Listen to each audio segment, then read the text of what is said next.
Halo Movie Rangers, apa kabar kalian semua? Semoga kita semua selalu dianugerahi kehidupan yang aman dan damai. Hari ini Bang Jedar akan menceritakan film berbahasa Malayalam yang berjudul Kapa. Film ini dibintangi aktor Mollywood favorit Bang Jedar, Prithviraj Sukumaran, dan disutradarai oleh Saji Kailas. Oke, langsung aja, put your headset on and listen to me.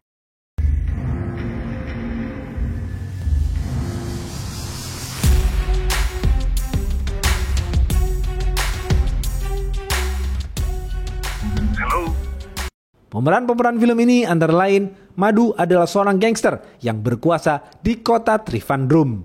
Latif adalah jurnalis yang juga seorang gangster yang menjadi musuh Madu. Anan adalah pemuda polos yang tidak tahu apa-apa. Di kota Trivandrum, Provinsi Kerala, India, ada 3 geng yang terkuat. Mereka adalah geng Madu, Giris, dan Latif. Madu adalah ketua geng yang dikenal bijaksana. Madu sangat ditakuti dan disegani. Madu mempunyai abang bernama Raffi. Madu memiliki seorang istri yang berprofesi sebagai pengacara handal bernama Pramila. Madu mempunyai tangan kanan bernama Muhammad Jabbar. Mereka semua adalah anggota keluarga geng Madu. Selama bertahun-tahun, Madu menguasai bisnis di sektor pertambangan. Giris adalah ketua geng yang dikenal kejam. Giris sangat memusuhi Raffi. Giris mempunyai anak buah bernama Cital. Cital dikenal brutal dan tidak segan membunuh siapapun yang menghalangi jalannya. Latif adalah ketua geng yang berprofesi sebagai jurnalis senior. Latif tidak menikah dan hidup bersama adiknya yang merupakan seorang janda bernama Fatima. Fatima sedang sakit dan hanya terbaring lemah di tempat tidur. Fatima memiliki seorang putra bernama Muhammad Nazir. Latif mempunyai keponakan bernama Biju. Biju adalah pemuda pemberani yang sangat ditakuti. Biju sangat memusuhi Madu. Biju mempunyai adik perempuan bernama Binu. Binu menikah dengan seorang pemuda polos bernama Anan. Latif mempunyai teman bernama Sankan. Sankan memiliki seorang putra bernama Abi. Sankan mempunyai bisnis truk pengangkut produk pertambangan. Mereka semua adalah anggota geng Latif. Geng Giris dan geng Latif sangat memusuhi geng Madu. Kedua geng ini selalu berusaha untuk membunuh Madu.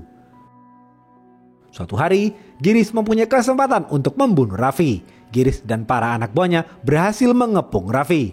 Giris langsung menghajar Raffi dengan pedang hingga tewas. Tak puas hanya membunuh Raffi, Giris juga mentugel jari Raffi dan mengambil cincin Raffi.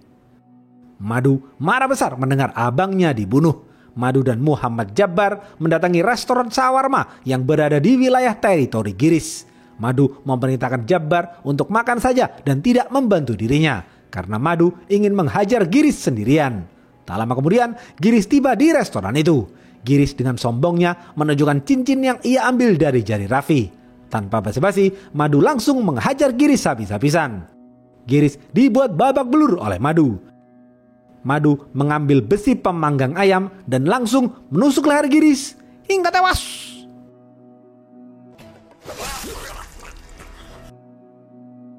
Setelah membunuh Giris, Madu mentugel jari Giris dan mengambil kembali cincin Raffi sang abang.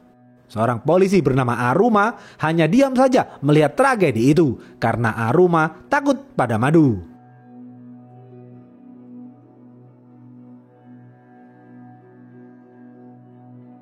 Pasca tewasnya Giris, Cital menjadi ketua geng dan menaikkan tarif keamanan di wilayahnya. Pengusaha yang tidak membayar dengan tarif baru, Cital bunuh dengan sadis. Melihat keganasan Cital, Madu geram dan berencana akan menghabisi Cital. Madu bekerja sama dengan polisi setempat untuk menghabisi Cital. Madu mulai menjalankan rencananya. Madu pergi ke pinggir pantai dan melihat para bocil-bocil bermain. Terlihat seorang bocil bernama Anbu sedang bermain lempar batu bersama teman-temannya. Madu kagum melihat Anbu yang jago melempar tepat sasaran.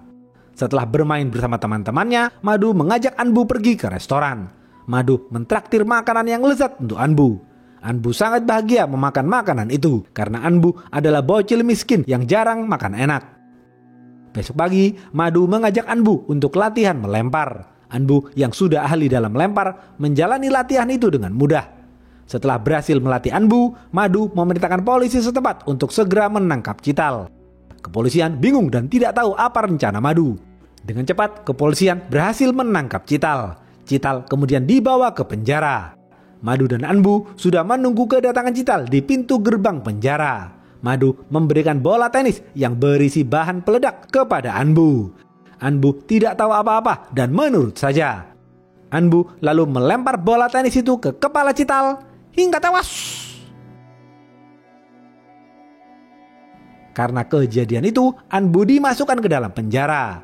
Madu berusaha untuk membebaskan Anbu namun dipersulit oleh kepolisian. Madu jengkel kepada polisi. Akhirnya Anbu mendekam di penjara. Beberapa hari kemudian, Biju dan Muhammad Nazir berbuat ulah di wilayah teritori Madu.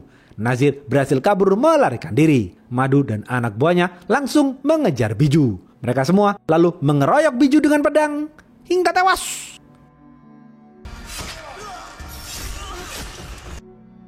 Madu melihat kejadian itu sembari minum teh susu di warkop. Adik Biju bernama Binu menangis terseduh-seduh melihat sang abang tewas di depan matanya. Pasca meninggalnya Biju, Binu mengalami trauma hingga dilarikan ke rumah sakit. Latif sang paman menangis sedih melihat keluarganya yang hancur berantakan karena Madu. Latif bertekad akan balas dendam kepada Madu. Latif memerintahkan Binu untuk hijrah dan menenangkan diri di kota Bangalore. Latif juga mengirim Muhammad Nazir untuk bekerja di Dubai.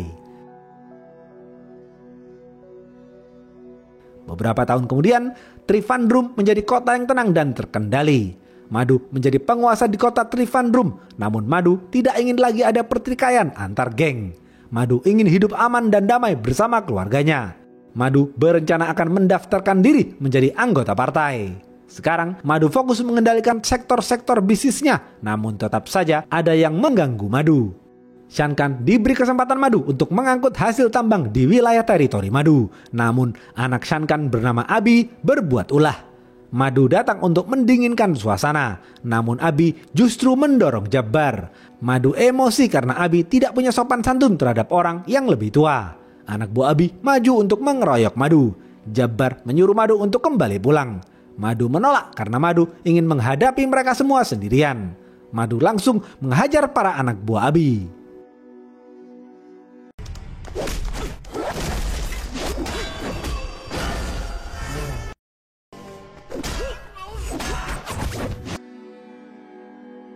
Setelah itu, Madu mengusir Abi. Malam hari, Madu mendatangi pernikahan putri salah satu anak buahnya. Shankan datang dan menemui Madu. Shankan meminta maaf kepada Madu dan berjanji untuk tidak berbuat ulah lagi. Madu memaafkan Shankan dan menaikkan tarif angkut truk Shankan. Shankan jengkel namun tidak bisa berbuat apa-apa. Meskipun dekat dengan geng Latif, Madu tetap memberikan kesempatan Shankan untuk mencari uang di wilayah teritorinya. Setelah itu, Madu kembali pulang. Di parkiran mobil, Madu kaget ketika melihat Anbu yang sudah dewasa. Mereka berdua mengobrol basa-basi. Anbu baru saja dibebaskan dari penjara. Ibunda Anbu sakit-sakitan dan terbaring lemah di tempat tidur. Anbu tetap hidup miskin dan kelaparan. Anbu jengkel kepada Madu yang tidak membebaskan dirinya dari penjara. Padahal Madu sudah berupaya keras untuk membebaskan Anbu. Madu prihatin dengan keadaan Anbu.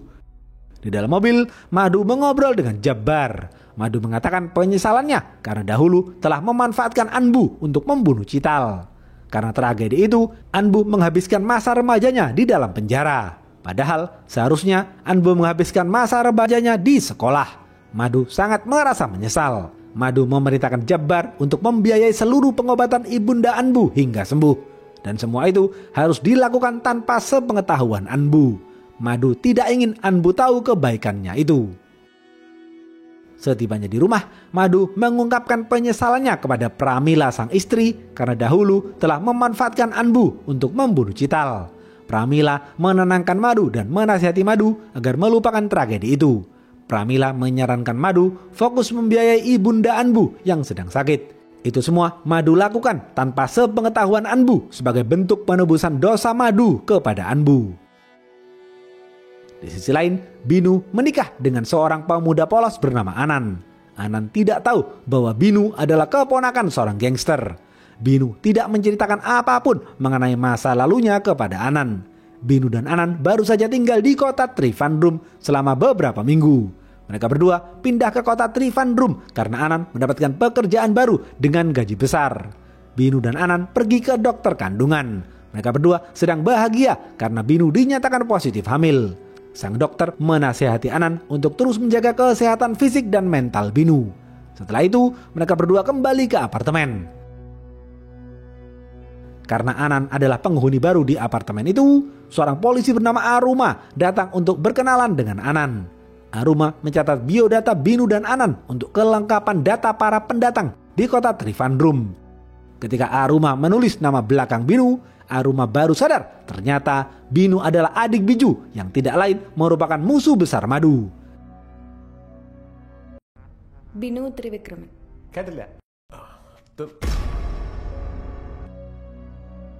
Aruma khawatir dengan kedatangan Binu ke kota Trivandrum akan menyulut pertikaian antar geng lagi. Aruma merasa Anan tidak tahu tentang hal ini. Aruma secara diam-diam mengajak Anan ngopi bareng. Malam hari, Anan pergi menemui Aruma tanpa sepengetahuan Binu. Aruma memberikan berkas-berkas kapa kepada Anan. Di dalam list kapa terdapat nama Binu. Aruma lalu menceritakan pertikaian antara geng Latif dan geng Madu di masa lalu. Anan baru sadar ternyata istrinya adalah keluarga gangster yang menjadi musuh geng Madu. Setelah menceritakan semua masa lalu Binu, Aruma juga memberitahu Anan bahwa beberapa bulan lalu seorang wanita terlibat dalam pembunuhan salah satu anak buah geng Madu. Namun kepolisian tidak tahu wajah pelaku. Kepolisian menduga pelakunya adalah Binu. Berita pembunuhan itu ditulis sendiri oleh surat kabar lokal milik Latif.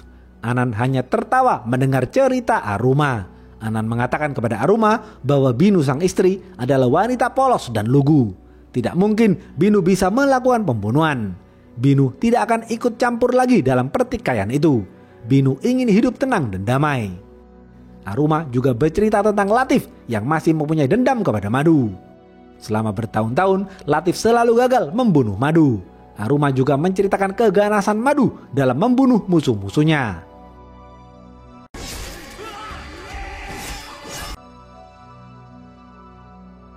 Setelah itu, Anan pulang ke apartemen. Anan membuka laptopnya dan mencari tahu tentang Madu di Mbah Google. Anan mulai percaya dengan cerita Aruma. Madu mulai curiga kepada Binu sang istri yang masih terlibat pertikaian dengan geng Madu. Besok pagi, Anan dengan polosnya nekat menemui Pramila di rumah Madu. Sebelum menemui Pramila, Jabbar dan para anak buah Madu menginterogasi Anan terlebih dahulu. Mereka semua tidak tahu bahwa Anan adalah suami Binu. Anan lalu mengaku kepada Pramila dirinya adalah suami Binu. Anan memohon kepada Pramila agar memberitahu Madu untuk tidak membunuh Binu. Semua orang kaget dan marah kepada Anan.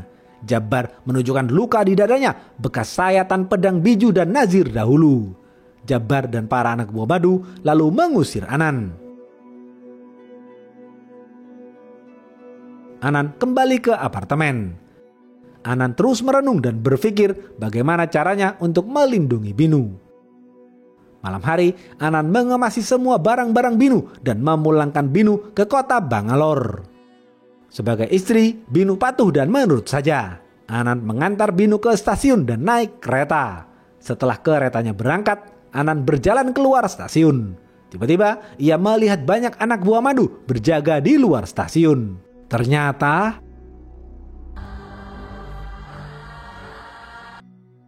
Madu sedang menunggu Anan. Anan ketakutan melihat Madu untuk pertama kalinya. Madu memperlihatkan video di handphonenya yang menunjukkan para anak buahnya sedang duduk mengelilingi Binu di dalam kereta. Melihat video itu, Anan ketakutan dan memohon kepada Madu agar tidak menyakiti Binu. Anan mengatakan, "Madu, aku dan Binu sudah hidup tenang dan damai. Binu tidak mungkin mau terlibat lagi dalam pertikaian antar geng." Madu membalas, "Anan, aku tidak tahu siapa dirimu, tetapi aku akan mencari tahu." Madu lalu pergi meninggalkan Anan. Pagi hari, Madu pergi ke taman kota menemui Aruma. Madu mengatakan, "Aruma, aku tidak mau lagi ada pertikaian antar geng. Karena itu, kau jangan memberitahu apapun kepada siapapun tentang keluargaku." Madu tidak suka dengan jajaran kepolisian yang baru di Trivandrum karena mayoritas mereka lebih berpihak kepada geng Latif. Aruma sangat takut kepada Madu karena dahulu Aruma melihat Madu membunuh Giris di depan matanya. Aruma minta maaf kepada Madu karena sudah memberitahu Anan mengenai sejarah pertikaian antar geng di masa lalu. Aruma lalu kembali pulang.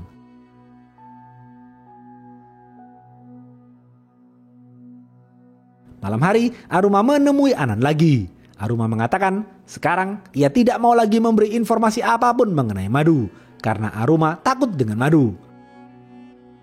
Besok pagi, Anan dengan polosnya nekat mendatangi kantor Kapolres. Di sana, Anan bertemu dengan seorang polisi, anak buah Latif yang bernama Prajit. Anan memohon kepada Prajit agar menghapus nama Binu di dalam daftar list Kapa. Prajit menghimbau Anan agar fokus saja melindungi Binu karena pertikaian antara geng Latif dan geng Madu harus tetap dilanjutkan. Hari ini, kepolisian dan geng Latif bekerja sama untuk membunuh Madu.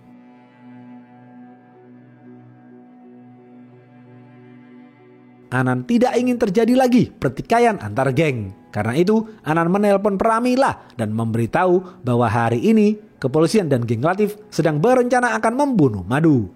Pramila khawatir dan menelpon Madu.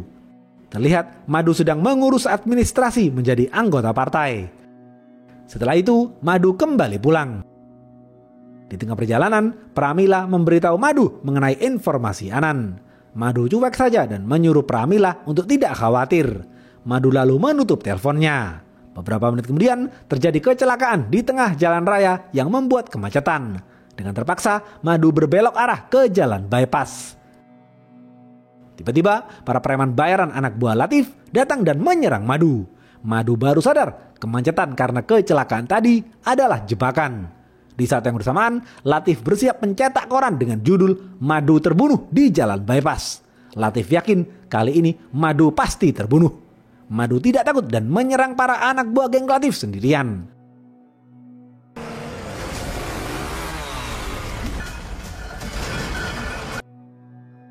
Madu berhasil menghabisi satu persatu anak buah geng Latif. Latif, Prajit, dan Shankan jengkel karena lagi-lagi mereka gagal membunuh Madu. Dengan cepat, Madu menyembunyikan pistolnya di pom bensin terdekat. Madu lalu dihentikan razia para polisi Balul, anak buah Latif. Mereka semua sengaja merazia mobil Madu untuk mencari pistol Madu. Dan mereka tidak menemukannya. Madu mengatakan, "Pak polisi, aku sudah tidak mau lagi terlibat dalam pertikaian antar geng. Tetapi jika kalian ingin mengundangku lagi dalam pertikaian itu, maka dengan senang hati aku akan datang." Madu lalu menginjak gas dengan kencang dan kembali pulang. Setibanya di rumah, Pramila dan putranya langsung memeluk Madu. Pramila lega karena Madu baik-baik saja.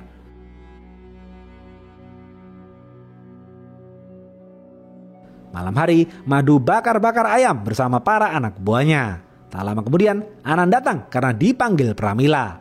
Pramila mengucapkan terima kasih kepada Anan karena sudah memberitahu informasi itu.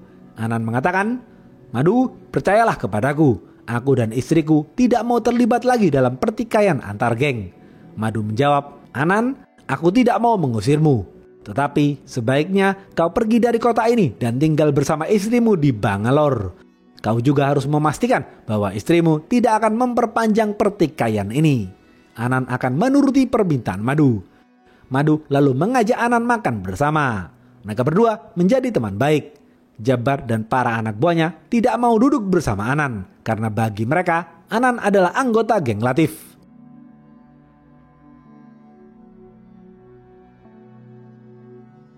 Setelah acara makan ayam bakar selesai, Jabbar mendapatkan informasi dari seseorang bahwa Latif sedang mabuk sendirian di dekat hutan. Madu dan Jabbar langsung menemui Latif. Madu mengatakan, "Latif, aku tidak ingin ada pertikaian antar geng lagi. Tetapi jika kau terus memperpanjang pertikaian ini, maka aku akan menyiapkan kuburan untukmu." Jabbar jengkel dan ingin membunuh Latif saat itu juga, namun dilarang oleh Madu. Madu dan Jabbar lalu kembali pulang. Latif kembali pulang dan terus merawat Fatima adiknya yang terbaring lemah di tempat tidur. Fatima sangat merindukan Nazir anaknya karena sudah beberapa tahun Fatima tidak melihat Nazir. Nazir berada di Dubai untuk mengamankan diri dari Madu. Latif sedih karena tidak bisa berkumpul lagi dengan keluarga besarnya di kota Trivandrum. Latif rindu akan masa bahagianya dahulu bersama Nazir, Biju, dan Binu. Besok malam, Anan menemui Latif dan mengatakan dengan tegas bahwa ia dan Binu tidak mau lagi ada pertikaian antar geng. Anan juga mendesak Latif untuk tidak menulis apapun di koran mengenai Binu, karena ia dan Binu sudah hidup tenang dan bahagia. Latif menjawab, "Anan, kau tidak tahu apapun tentang pertikaian antar geng ini. Kau tidak tahu apa yang dilihat Binu dahulu. Kau tidak tahu betapa menderitanya Binu di masa lalu. Kau hanyalah pemuda polos yang tidak tahu apa-apa."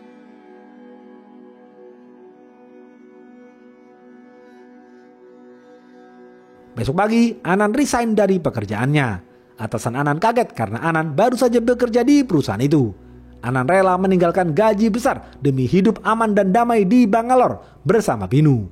Aruma datang dan menemui Anan. Aruma memberitahu Anan bahwa kepolisian sudah menghapus nama Binu dari daftar list Kapa.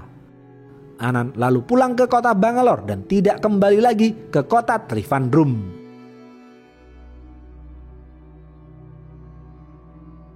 9 bulan kemudian, Binu melahirkan seorang putra. Anan sangat bahagia menyambut kelahiran putranya. Madu terpilih menjadi perwakilan partai untuk mengikuti pemilu berikutnya. Selangkah lagi, Madu akan menjadi anggota DPR. Di sisi lain, Latif mengalami kesedihan yang mendalam karena Fatima sang adik meninggal dunia. Prajit datang dan menenangkan Latif. Latif mengatakan, "Prajit, aku sudah tua. Aku tidak tahu harus bagaimana lagi membalaskan dendamku kepada Madu." Mendengar kematian ibunya, Nazir langsung terbang ke India untuk memakamkan sang ibu. Kepolisian memanggil Madu ke kantor polisi. Di sana sudah ada Latif yang meminta perlindungan kepada Kapolres. Kapolres mengatakan, "Madu, sebentar lagi Nazir akan tiba di India untuk memakamkan ibunya. Kau tidak boleh menyerang Nazir." Madu menjawab, "Baik Pak Kapolres, saya berjanji tidak akan menyerang Nazir di bandara."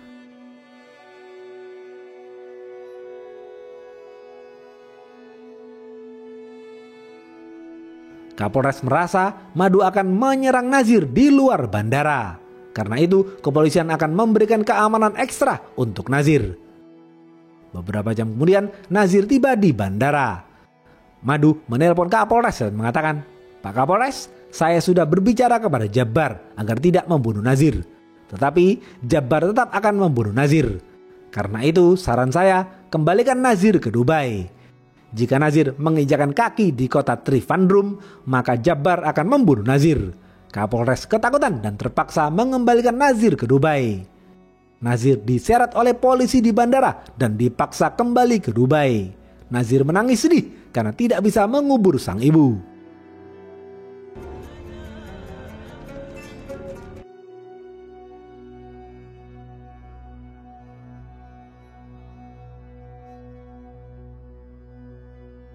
Latif marah besar kepada Madu karena gara-gara Madu, Nazir tidak bisa mengubur ibunya. Latif bersumpah di depan kuburan Fatima, ia akan membunuh Madu. Malam hari, Latif, Prajit, dan Shankan duduk bersama. Latif mengatakan ia sudah mengaku kalah dengan Madu. Shankan dan Prajit terus memprovokasi Latif agar tidak putus asa dan tetap berjuang untuk membunuh Madu. 2 jam kemudian, Shankan dan Prajit mengirim 2 truk berisi preman bayaran untuk membunuh Madu. Para preman bayaran itu memegang pedang dan menyelinap masuk ke rumah Madu. Tiba-tiba, Madu muncul dan langsung menghajar mereka semua. Jabbar dan para anak buah Madu terbangun dan ikut membantu Madu. Madu memukuli para preman itu hingga babak belur.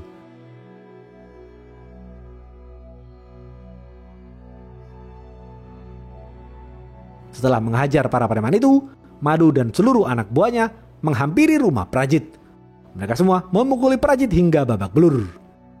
Sembari menodongkan pedang ke leher Prajit, Madu mengatakan, "Prajit, berani-beraninya kau mengirim para preman untuk membunuhku. Aku tidak ingin ada pertikaian lagi. Namun, jika kau berbuat seperti ini lagi, aku akan menyiapkan kuburan untukmu." Besok pagi, Madu dan para anak buahnya mendatangi kantor Shankan. Mereka semua memukuli Shankan hingga babak belur. Setelah itu, mereka semua mendatangi kantor Latif dan membakar semua barang-barang Latif. Bisnis surat kabar Latif hancur seketika. Latif tidak bisa lagi membuat berita di koran. Madu mengatakan, "Latif, kau sudah menghabiskan kesabaranku. Ketika aku resmi terpilih menjadi anggota DPR nanti, kau harus segera angkat kaki dari kota Trivandrum. Jika tidak, aku akan menguburmu dengan tanganku sendiri. എവിടെയെങ്കിലും പോയി വല്ല അഴുക്കുചാലിലും വീണ് ചീഞ്ഞ് ചത്തോ. Setelah itu, Madu pergi meninggalkan Latif. Latif pergi ke kota Bangalore untuk menemui Anan. Binu menyambut bahagia kedatangan sang paman, sedangkan Anan tidak suka melihat kedatangan Latif. Latif lalu mengobrol berdua dengan Anan. Latif mengatakan, "Anan, semua yang aku miliki sudah dihancurkan Madu. Aku tidak bisa membuat berita lagi. Aku sudah tua dan ingin menyerah kepada Madu. Aku ingin berdamai dengan Madu. Setelah Madu terpilih menjadi anggota DPR nanti, aku ingin tetap tinggal di kota Trivandrum. Aku mohon kepadamu untuk ikut bersamaku menemui Madu." Sebenarnya, Anan tidak mau lagi terlibat dalam pertikaian itu. Namun, karena Latif berniat untuk berdamai, maka Anan akan melobi Madu agar mau bertemu dengan Latif. Anan menelpon Madu. Madu bersedia menemui Latif untuk membicarakan perdamaian. Jabbar tidak setuju dengan pertemuan itu karena bagi Jabbar, Latif tidak bisa dipercaya. Hati Jabbar merasa ada yang tidak beres. Madu menasihati Jabbar agar tidak overthinking. Besok malam, Anan menjemput Madu dan para anak buahnya untuk menemui Latif di tempat sepi. Anak buah Madu berjalan lebih dulu untuk memastikan keadaan. Terlihat Latif datang sendiri bersama Prajit. Setelah memastikan keadaan aman, anak buah Madu mempersilakan Madu turun dari mobil dan menemui Latif. Jabbar tidak ikut turun dari mobil karena Jabbar tidak mau menemui Latif. Madu dan Anan lalu berjalan menemui Latif. Madu bersedia berdamai dengan Latif. Madu tidak akan mengusir Latif dari kota Trivandrum, asalkan Latif dan semua anggota gengnya tidak mengganggu Madu lagi. Setelah itu, Madu berjalan kembali ke mobilnya. Latif memegang tangan Anan agar tidak ikut berjalan bersama Madu. Di tengah berjalan kaki, Madu melihat Anbu sedang menyembunyikan tangannya sembari menatap Madu dengan penuh amarah. Tiba-tiba, Anbu melempar bola tenis berisi peledak kepada Madu hingga tewas.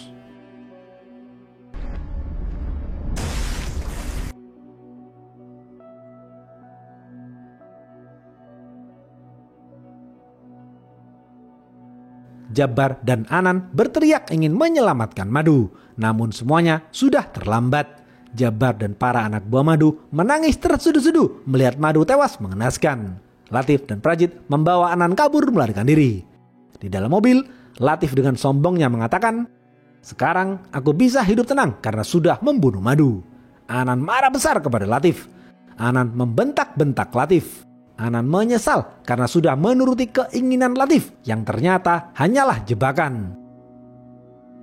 Malam hingga subuh hari, anggota kedua geng itu terus saling serang dan membuat keributan di mana-mana. Anan dipaksa Latif untuk segera kabur melarikan diri, namun Anan menolak. Anan nekat menelpon Pramilah untuk meminta maaf dan berniat melihat jenazah Madu untuk terakhir kalinya. Semua orang mendatangi rumah Madu untuk mengungkapkan bela sungkawa. Masyarakat kehilangan sosok ketua gangster yang baik hati dan dermawan seperti Madu. Jabbar tidak henti-hentinya menangis di depan jenazah Madu. Pramila memerintahkan Jabbar untuk tidak menyakiti Anan. Tak lama kemudian, Anan dengan polosnya nekat mendatangi rumah Pramila untuk melihat jenazah Madu. Jabbar mengatakan, "Anan, jika bukan karena perintah Pramila, kau akan aku tugel dan mayatmu aku buang ke laut." Setelah melihat jenazah Madu, Anan bersimpuh dan meminta maaf kepada Pramila. Anan sangat menyesal dan merasa bersalah. Pramila lalu mengusir Anan.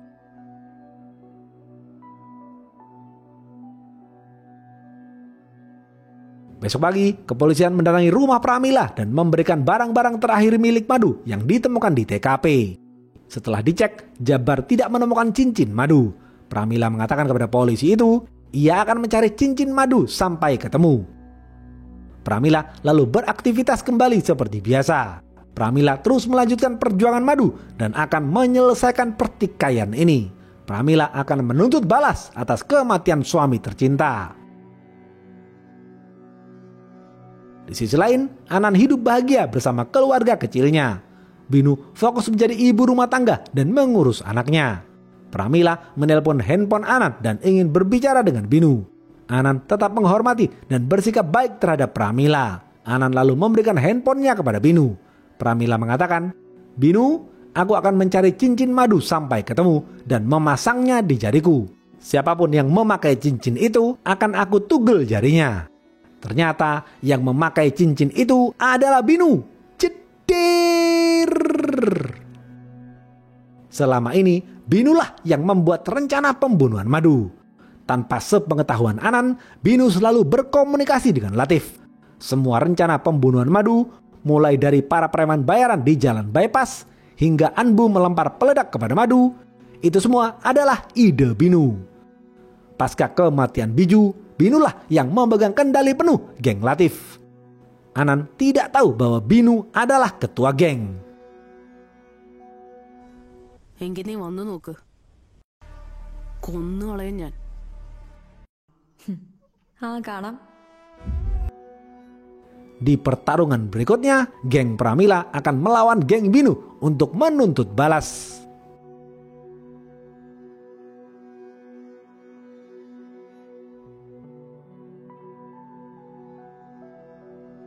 Habis. Apa pesan dari film ini? Harkat dan martabat keluarga adalah hal yang utama. Jika ada orang-orang yang mengganggu atau menyakiti keluarga kita, maka kita harus berdiri paling depan untuk melindungi keluarga. Oke, segitu aja video kali ini. Stay watching and see you.